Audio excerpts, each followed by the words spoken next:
2014 పాయకరపేట నియోజకవర్గం నుంచి ఎమ్మెల్యే అయిన తర్వాత ముఖ్యమంత్రి గారు పరిస్థితి ఎలా ఉంటుందంటే, ఎవరైనా నేర్చుకునే తపనుంది అంటే డెఫినెట్గా ఆయన నేర్పిస్తారు.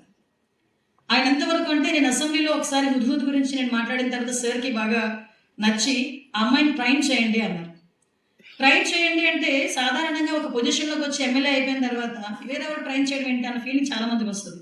బట్ నేను నేర్చుకుంటానని చెప్పి వెళ్ళిన తర్వాత నా బాడీ లాంగ్వేజ్ ఎలా ఉండాలి, నా ఐ కాంటాక్ట్ ఎలా ఉండాలి, మాట్లాడేటప్పుడు నా హ్యాండ్ మూమెంట్ ఎలా ఉండాలి, ఈవెన్ మీరు మాట్లాడేటప్పుడు కూడా మీరు అబ్జర్వ్ చేస్తే నేను ఎప్పుడు మాట్లాడినా నా తల మీద కానీ నా సారీ మీద కానీ ఎక్కడ కూడా నా చేతులు వెళ్ళవు.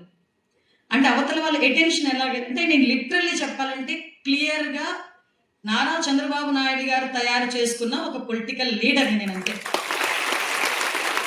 సో నేను అంత గర్వంగా చెప్తా, ఎనీ టైం ఎనీ ప్లేస్.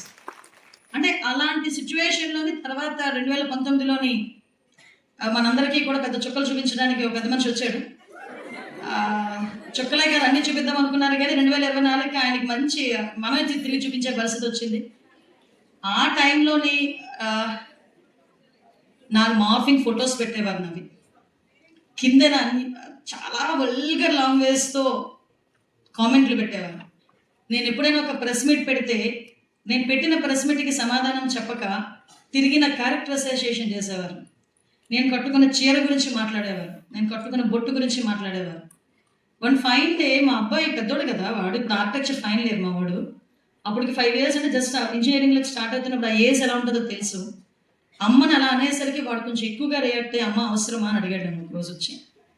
అంటే కూర్చోబెట్టి, నువ్వు నేను అలా అనుకుంటే మిగతా వాళ్ళ పరిస్థితి ఏంటి?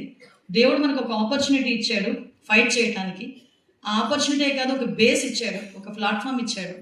సో నేను ఫైట్ చేస్తాను, మీరు సపోర్ట్ చేస్తారా అని అడిగాను. ఓకే అమ్మ, ఏం చేయమంటావు అని అడిగాడు. ఏమీ చేయొద్దు, మీరు నేను పెట్టిన ప్రెస్ మీట్స్ కింద ఉన్న కామెంట్లు చదవడం మానేయండి చాలు అన్నాను. నేను చెప్పింది ఒక్క వర్డే.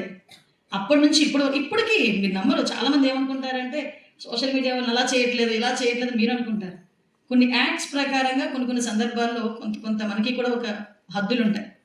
కానీ ఏదో అంటారు కదా, ఏనుగు వెళ్తుంటే కుక్కలు బోల్డ్ మురుగుతాయి. ఏనుగు వెనక్కి తిరిగి ప్రతి కుక్కను ఎందుకు మురిగావు అంటే ఏనుగు ముందుకు వెళ్ళగలదా? చెప్పండి మీరే. ఆ టైంలో మనం ఒక ఏనుగులా ఫీల్ అవ్వాలి. మొరగనేయండి, బోల్డ్ మొరగనేయండి. బట్ నువ్వేమనుకుంటున్నావు అది చెయ్యి.